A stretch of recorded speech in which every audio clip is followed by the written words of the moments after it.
Good day mga ka-EA, support to this video. So eto medyo hindi maganda ang timpla ni EA Love TV dahil ewan ko, parang tatlang kasuhin na ewan kahapon pa to.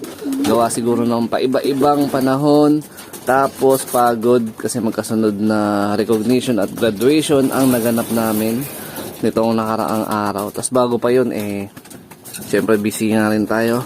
Marami tayong mga inaasikaso. Medyo ngungu tayo ngayon. Support to this vlog. Friday morning.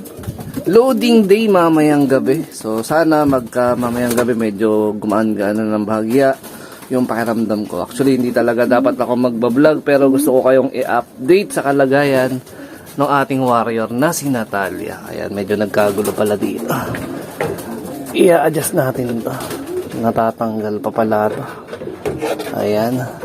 So, the rest naman ng mga wires natin, mapapansin nyo, ayan, pasintabi na lang sa mga kumakain. All goods naman yung droppings nila. So, dito sa may gawing flooring, dahil natatapakan nila, so pirat-pirat. Ayan, medyo makalat pa. Mamaya, tatapusin natin tong mission natin para makapaglinis. So, for today's vlog is kakamustahin natin yung droppings condition ng ating warrior. So, naka-quarantine siya dito kagabi. Ayan, pag-uwi ko galing trabaho. Hindi ko nga siya masyadong natutukan gawa ng pag-uwi ko. Nilagay ko lang siya dito, tapos pinagpahinga ko agad. Tapos ito naman, si Red Batosay, is kakalagay ko lang din kanina. So, part ito ng motivation natin para sa ating warrior na si Natalia. Ayan. So, kahapon, nagano lang sila. Nagsama sila saglit. Tapos, nung binitawan ko, nag-toss tayo sa trabaho. Maghapon, hindi na sila magkasama. So ngayon na lang ulit sila nagkasama. Ayoko kasi silang mag-mate. Kasi nga, meron pa tayong susunod na port lap. So droppings check tayo kay Natalia. Yan, all goods naman, no? Solid. So kahapon, is wala naman tayong binigay na supplement or anything. More on patuwalan tayo tsaka tubig. So sa ngayon, meron tayong mga pabaon na ibibigay sa kanya. Kasi nga, is loading day. Ayan. So kung sa mga gusto makakita sa atin, ayan, medyo masama talaga timpla natin. Ayan, masahit lalamunan ko, may sipon. So ayan, minomonitor lang natin yung kalagayan ngayon ni Natalia. So plano ko, pawala ko ngayon, part pa rin ng double checking natin kung all goods ba si Natalia. Pero kahapon nakapag-toss nga na tayo. Solo toss lang siya, okay naman. So gagawin natin para makapaglinis tayo ng mabilis at matiwasay dito is pawawalan na lang natin yung mga warrior. Ayan. So update dun sa latest na team out natin, lagas tayo ng isa. May nag-overplay tayo nung nakaraan na 2, nakabalik. Tapos yung sumunod na pinawalan natin, naparonda na natin yun. Tapos the next day na nagparonda tayo is hindi naman nakabalik. Ayan, ewan ko ba ron. Pero part of the game talaga. So kailangan natin mag-move on. Meron pa naman tayong mga additional na teams out dito, especially Team MacArthur. So sa mga susunod na weeks, i-reveal na natin yung Team MacArthur natin. Ayun, medyo focus lang tayo sa padating na third lap. Gawa nga ng contender pa rin naman tayo sa ating summer race. Kasi totally, kahit medyo mabagal siya nung first lap, nasa 900 plus lang, is pagdating ng second lap, wala nag-clock. Tapos, kukunti lang din ang nag-see you tomorrow, tsaka nag-uwi the following day. So, di ko lang sure kung gano'ng karami yung magkakarga mamayang gabi. Ayan. So, possible, sabi ni Presron Rosales, shoutout sa'yo, sir. Lahat daw na nag-clock ng first lap, is yun na yung mga magpa-party-party ng superset winner. Kasi wala naman daw talaga totally na nakalatag na specific rules na pagka nagkaroon na matinding smash at walang nag-clock is continuous ba yung sa superset. So walang ganong klaseng rules. Kaya mangyayari, mag-i-stick sila dun sa dati ng rules. Ayan. So shout out sa lahat ng members, MMFC, tsaka SJDM RPA. Ayan.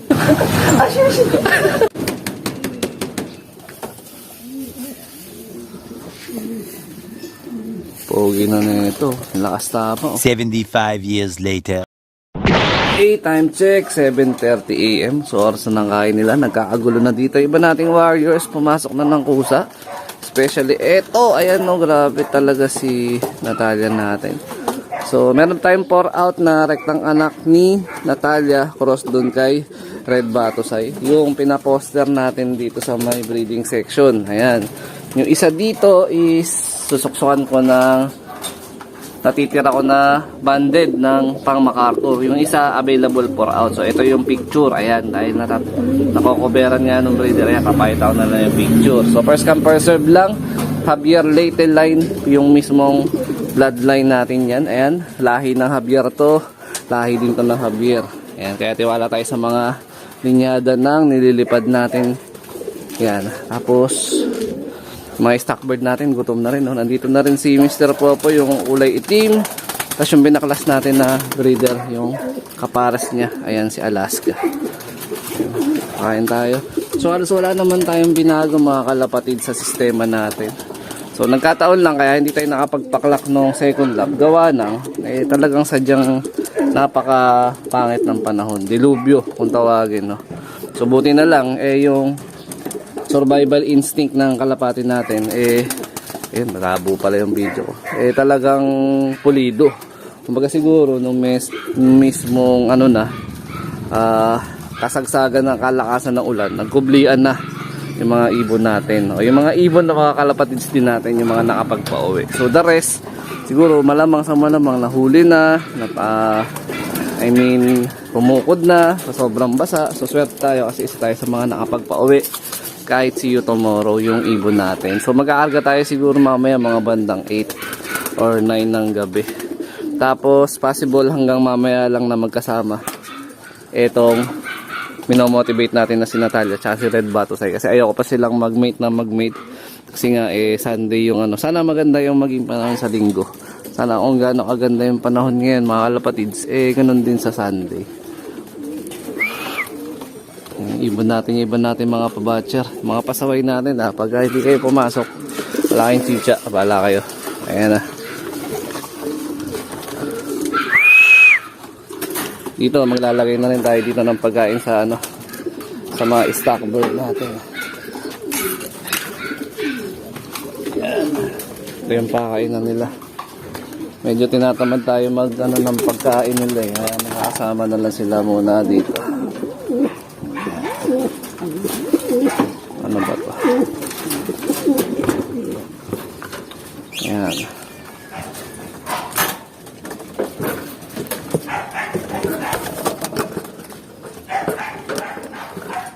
Ayan, mga sabit-sabit lang yung mga pakainan nila. Ibibigay ko sa kanilang pagkain para tipid. Yung mga tira ng mga breeder kagabi.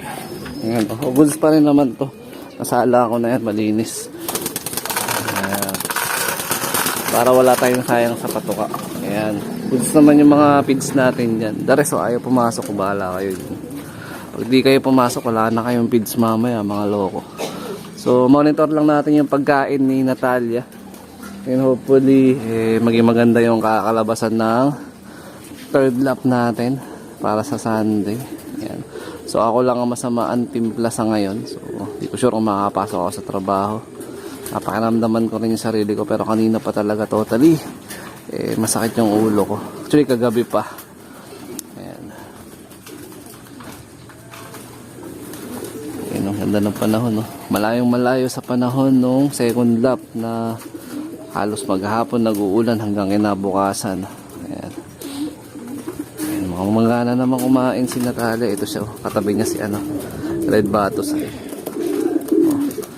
Goods, tingin ko kaya parang kung na nag-aamali, parang yung Tabaco Albay is nasa 320 to 330 kilometers yun mga ka-EA. Tapos pagtapos nun, final lap na kasi hanggang 4 laps derby nga lang yung summer, Matnog, Sorsogon.